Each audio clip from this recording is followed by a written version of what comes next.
السلام عليكم.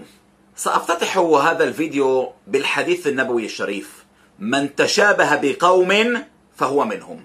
والمقصود به هم قادة حماس الإرهابيون الذين يتشبهون بالإيرانيين فيحيون ما يسمى بيوم القدس العالمي، أي يوم القدس الإيراني الذي أعلنه آية الله الخميني بعد الثورة الشيعية عام 79، ليدنسوا اسم بيت المقدس بإرهاب إيراني.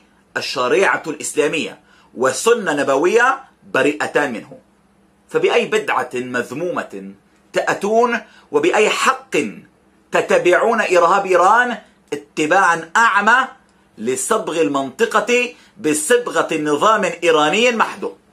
قادة حماس، أنتم تتشبهون بملال إيران وأمثاله من حزب الله وغيرهم.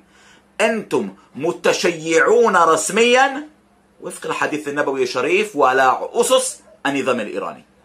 ألم تقرأوا نصوص أهل الذكر من العلماء والفقهاء آباء الشريعة المحمدية الذين حذروكم بشكل واضح وصريح من خطورة الشيعة في نسخة النظام الإيراني هذه عليكم وعلى شعبكم؟ إذ قال مجدد الدعوة السلفية الإمام محمد بن عبد الوهاب عن خطورة أهل البدعة على الدين الإسلامي، فقال: فانظر إلى كلام هذا الملحد تجده من كلام الرافضة، فأولئك أشد ضررا على الدين من اليهود والنصارى. ألا ترون خطورة الإيرانيين عليكم من خلال هذا القول؟ فتنهلون بشتم ولعنة على من ينصحكم ويهديكم بينما هو من غير دينكم، وأقصد أنا، وتتبعون أو تتبعون الإيرانيين الذين هم أخطر من أي إنسان آخر أو من أي جهة أخرى عليكم.